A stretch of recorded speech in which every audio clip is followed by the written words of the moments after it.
रवि एक 5 star hotel में chef का काम किया करता था। उसके हाथों में जादू था। रवि भाई, कस्टमर तुम्हारी पाव भाजी की बहुत तारीफ कर रहे हैं। अरे थैंक यू भाई, कभी कभी हमें भी पाव भाजी खिला दो। हाँ हाँ, आज मिलो होटल बंद होने के बाद। यहाँ खाएंगे तो बॉस लोग चिल्लाएंगे। आप एक काम करो, हम सब के लिए पार्सल पैक कर लाना। उस दिन नवीन ने ड्यूटी खत्म होने के समय पाव भाजी बनाई और पार्सल डिब्बों में भर ली। उसने अपने दोनों वेटर दोस्तों को वो पाव भाजी दे दी और एक डिब्बा अपने घर के लिए भी भर लिया। वो दोनों बहुत खुश थे और रवि भी बहुत खुश था। खुशी खुशी रवि घर पहुंचा। ये लो सुधा, पाव भाजी। अरे वाह, क्या बात है। आज हम गरीबों के नसीब में 5 स्टार होटल वाली पाव भाजी। वाह, ये अच्छा है, मैंने इतनी मेहनत से पाव भाजी बनाई और क्रेडिट 5 स्टार होटल को।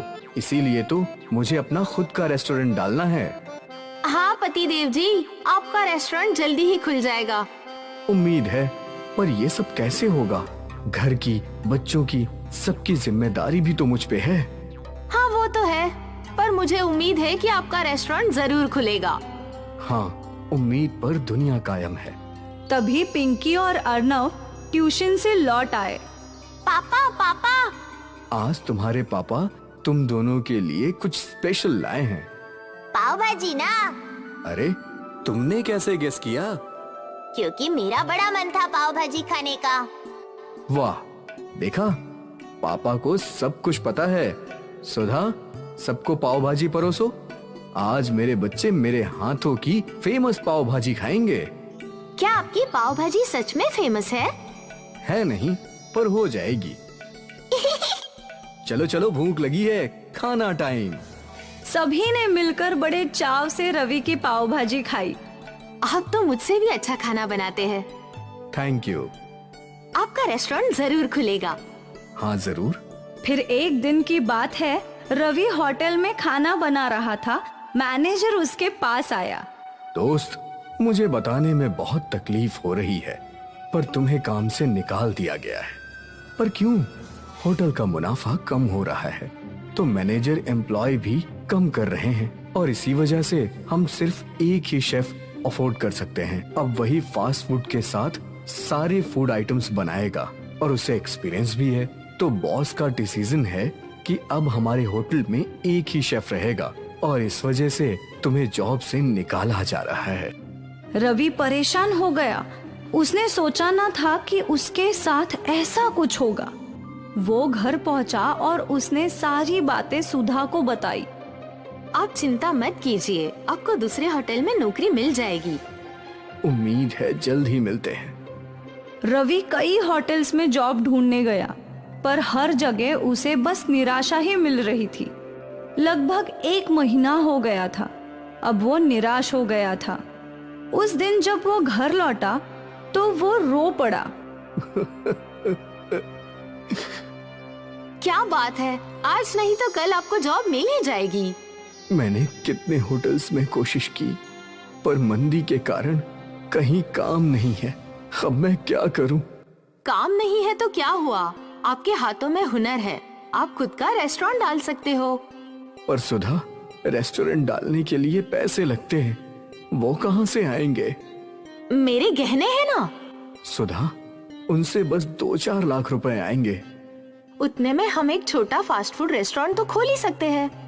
हाँ, आप कोशिश तो कीजिए, मुझे यकीन है आपको कामयाबी जरूर मिलेगी। ठीक है। रवि ने सुधा के सारे गहने गिरवी रख दिए और पैसे ले लिए। इन पैसों से रवि ने बाजार के बीचों बीच एक छोटा सा फास्ट फूड जॉइंट नाम का रेस्टोरेंट खोला। रवि के रेस्टोरेंट में सैंडविचेस, फ्रैंकी, मोमो और रवि की स्पेशल पाव भाजी बिकती थी। दोस्त, एक पाव भाजी दो, मुझे एक चीज सैंडविच। रवि का रेस्टोरेंट अच्छा चल पड़ा था। बाजार के बीचों बीच होने की वजह से वहां हमेशा ग्राहकों की भीड़ लगी रहती थी। कुछ ही महीनों में रवि ने अपनी पत्नी के गहने छुड़वा लिए।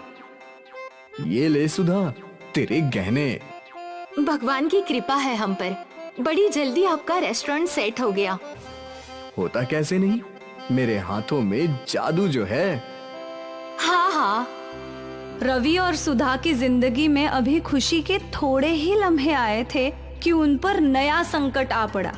रवि के फास्ट फूड रेस्टोरेंट के सामने ही एक पाव भाजी का ठेला लग गया।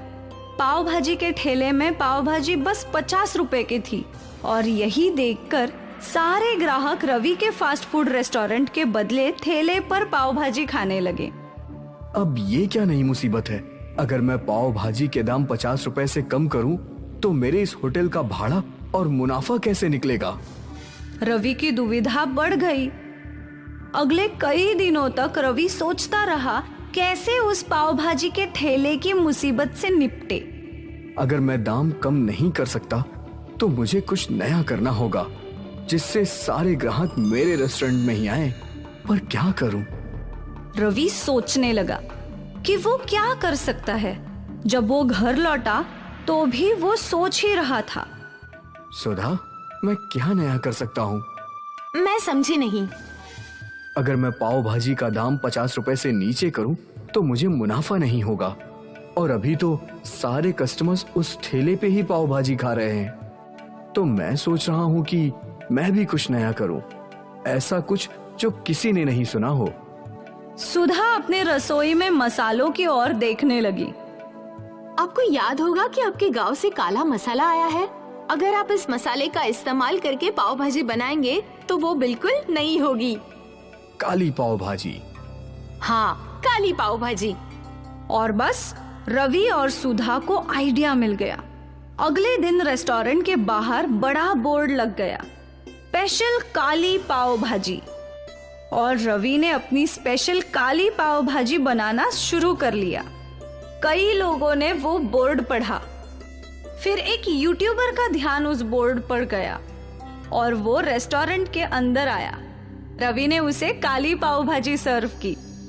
तो दोस्तों देखो, हमारे पीछे है स्पेशल काली पाव भाजी, आइए खाते हैं। उस यूट्यूबर ने पाव भाजी चखी। वाह वाह, लाजवाब। काली पाव भाजी का वीडियो वायरल हो गया और साथ ही रवि का फास्ट फूड जॉइंट भी फेमस हो गया। अब उस छोटी सी दुकान के बाहर लंबी लंबी लाइन लगा करती थी। सुधा और रवि ने कई और लोगों को काम पर रख लिया। काली पाव भाजी इतनी मशहूर हुई कि दूर दूर से लोग काली पाव भाजी खाने आने लगे।